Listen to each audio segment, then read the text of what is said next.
अब जो नेक्स्ट हमारा वो है सीबी कॉन्फ़िगरेशन की इनपुट कैरेक्टरिस्टिक।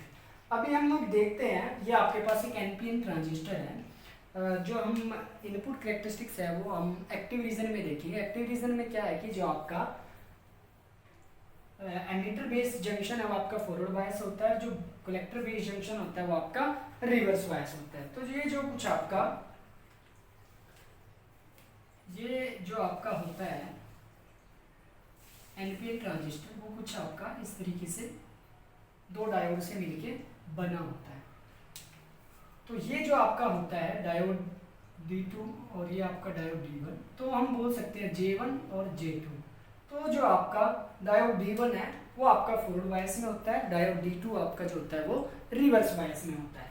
तो अभी हम इसको देखते हैं। जो आपका इनपुट वोल्टेज है वो आपकी VB है, इनपुट वोल्टेज, और जो आपका VCB है ये आपकी आउटपुट वोल्टेज है।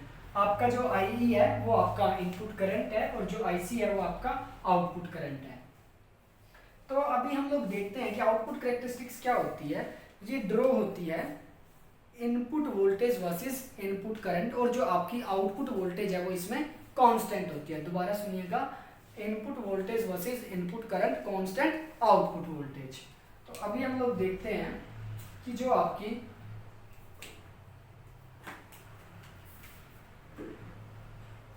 इनपुट वोल्टेज है VBE और इनपुट जो करंट है IE, तो ये आपकी VCB आपकी आउटपुट वोल्टेज है और IC जो आपका है वो आउटपुट करंट है। इस केस में क्या है कि आपका ये जो आपका है इनपुट और ये आपका है आउटपुट। ये तो है आपका इनपुट और ये आपकी आउटपुट वोल्टेज और करंट। अभी यहाँ पे होता क्या है कि आप इनपुट वोल्टेज है जो उसको बढ़ाते हो, तो जो आपका IE है वो भी आपका बढ़ता है, और जो आप क्या करते हो इसको आप कांस्टेंट रखते हो। तो आप क्या करते हो, जो इसको आप कांस्टेंट रखते हो जो आपके आउटपुट वोल्टेज है, और फिर आउटपुट वोल्टेज को कांस्टेंट रखने के बाद जो आप इनपुट वोल्टेज है उसको बढ़ाते हो, और जो आपका करंट है उसको आप देखते हो कि उसका क्या वेरिएशन है। तो एक केस में क्या होता है कि अगर आप मान लो कि कांस्टेंट आपने 1 वोल्ट ली, 2 वोल्ट ली, ऐसे जो आपका करंट है वो आपका शार्पली बिल्कुल जो आपका है स्टेट वो आपका पैरेलल टू दी जो आपकी y एक्सिस है उसके होना शुरू हो जाता है अगर आप जो आपकी आउटपुट वोल्टेज को बढ़ाते हो। एक्चुअल में आपका होता क्या है कि अगर आपकी जो रिवर्स वोल्टेज है, पिछली वीडियो में हमने पढ़ा था कि जो आपका बेस मॉड्यूलेशन होता है उसमें क्या होता है कि आपका अगर जो रिवर्स बायस वोल्टेज बढ़ती है तो जो आपकी ये डिप्लीशन लेयर है ये आपकी चेंज होती है, मतलब डिक्रीज करती है। अगर ये आपकी चेंज होती है तो क्या होगा कि आपकी इसकी जो विड्थ है वो कम होती चली जाती है। तो उसकी वजह से क्या होगा, जो आपका मैक्सिमम जो IE करंट है वो आपका मैक्सिमम आपका जो है आउटपुट की तरफ आपको मिलेगा। मतलब हम ये बोल सकते हैं जो आपका इनपुट करंट है उसकी जो वैल्यू है वो बढ़ जाएगी। तो आपका इसकी वजह से क्या होता है, जो आपकी विड्थ है वो आपकी डिक्रीज हो जाती है और जो आपका IE है वो आपका इंक्रीज हो जाता है। तो हम ये बोलते हैं कि अगर आप कांस्टेंट जो वोल्टेज है आपकी अगर आप उसमें चेंज करते हैं उसको बढ़ाते हो तो जो आपका IE करंट है वो आपका बढ़ जाता है। तो देखते हैं जो आपका डायोड एक्टिव रीजन में ये जो डायोड D2 है वो तो आपका रिवर्स में ही होता है। तो अब आपका एक डायोड की तरह जो आपका जंक्शन J1 है वो बिहेव करता है। अगर हम इसकी इनपुट कैरेक्टरिस्टिक्स की बात करें तो आपकी जो इनपुट कैरेक्टरिस्टिक्स है वो बिल्कुल डायोड की तरह है। ये आपकी इनपुट वोल्टेज, ये आपका इनपुट करंट।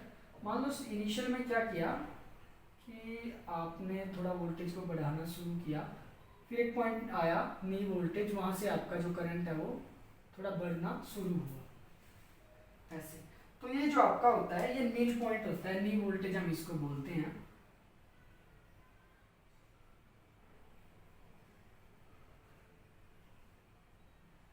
ये आपकी क्या होती है, मतलब कट ऑफ वोल्टेज या नील वोल्टेज, जिसपे जो आपकी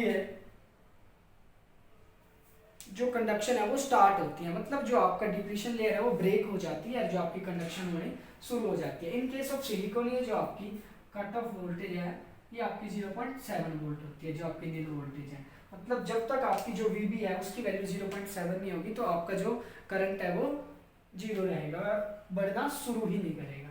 तो अब क्या हो, उसके बाद जो आपका आई ई है वो बढ़ना शुरू किया, तो यहाँ पे जो आपकी मान लो कि वी सी बी है उसकी वैल्यू मान लो 1 वोल्ट थी।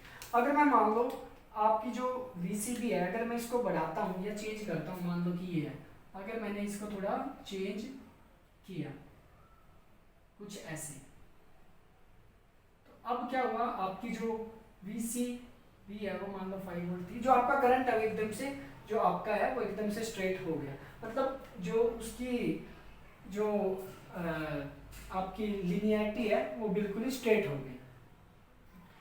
तो अभी यहाँ पे हमने देखा कि VCB के बढ़ाने से जो आपका करंट है वो एकदम से चेंज हो गया, बढ़ गया।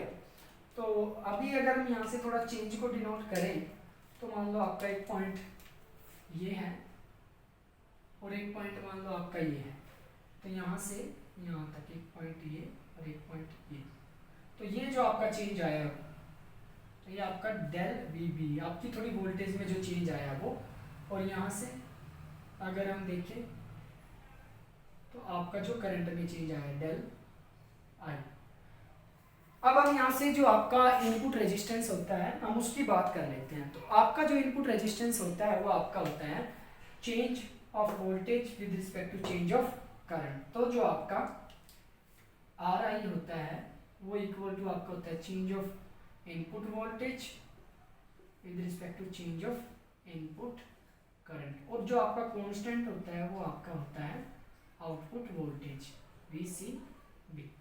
तो ये जो आपका आर आई होता है ये आपका बहुत ही लो होता है in case of C B configuration, और जो इसकी वैल्यू होती है सी बी कॉन्फ़िगरेशन में वो आपकी 0 टू 100 ओम के अराउंड होती है।